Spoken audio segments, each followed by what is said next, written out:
Charles Hartshorne (1897–2000) was an American philosopher and theologian, best known for developing process theology and for his contributions to the philosophy of religion. He studied at Harvard University, where he encountered the works of Arthur North Whitehead, whose process philosophy became foundational to his own thought. He later taught at institutions like the University of Chicago and the University of Texas at Austin. Hartshorne lived to be 103 years old, and throughout his century-spanning life, he produced a rich body of work that engaged with metaphysics, epistemology, and theology. He remained active intellectually well into his later years. Some of his most influential works include Man's Vision of God and the Logic of Theism, 1941, The Divine Relativity, 1948, Enzymes Discovery, 1965, A Natural Theology for Our Time, 1967, Omnipotence and Other Theological Mystics, 1984. In this writing, he re-examined traditional theological ideas, offering a revised concept of God compatible with modern philosophy and science. His central idea was that God is not a static, untraining being but a dynamic, relational reality deeply involved in the world. Drawing from Alfred North Whitehead's process philosophy, Hartshorne developed a dynamic view of God that radically reinterpreted classical theism. His central aim was to reconcile the reality of change, human freedom, and suffering with a robust concept of the divine. In contrast to the static, impassible God of traditional theism, Hartshorne presented a God who is deeply involved with creation, changing, growing, and relating in time.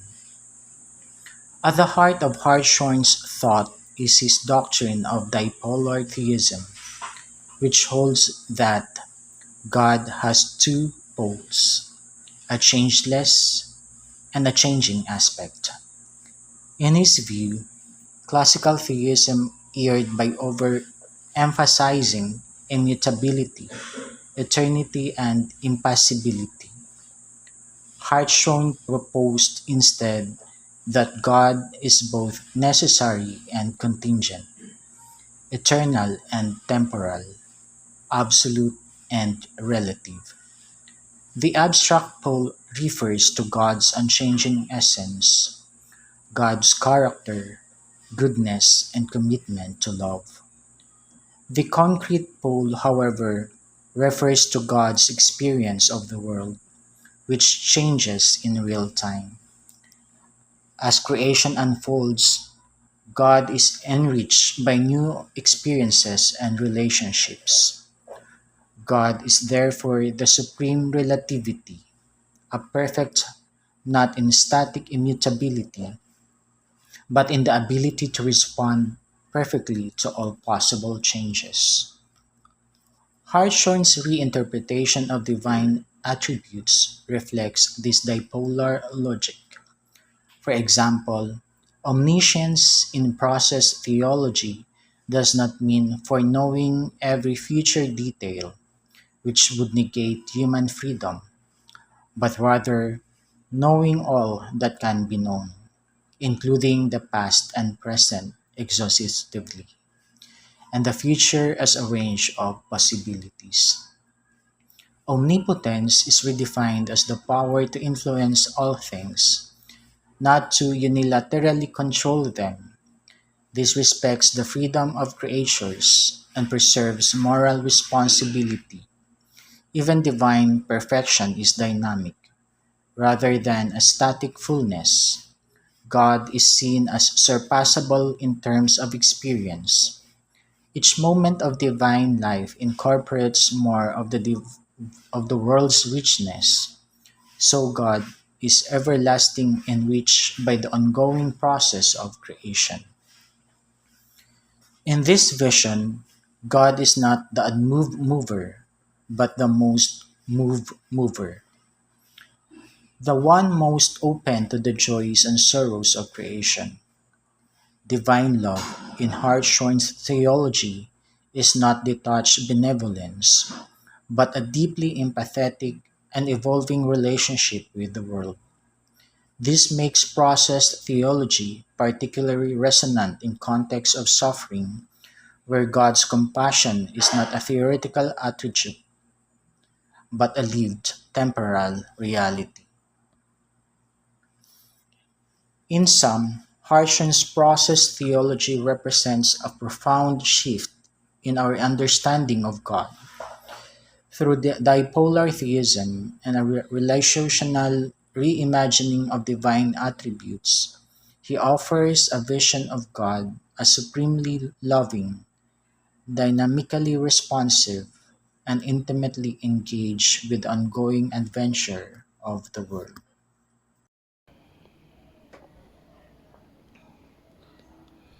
Hartshorne and Anselm, The Ontological Argument Reimagined. Charles Hartshorne developed a version of the ontological argument building upon St. Anselm's original formulation. Hartshorne's argument focuses on the concept of God as a being than which no greater can be conceived, and it utilizes modal logic to argue for God's necessary existence. He also incorporated the idea of process theology, where God is seen as actively engaged in the world rather than a static unchanging being.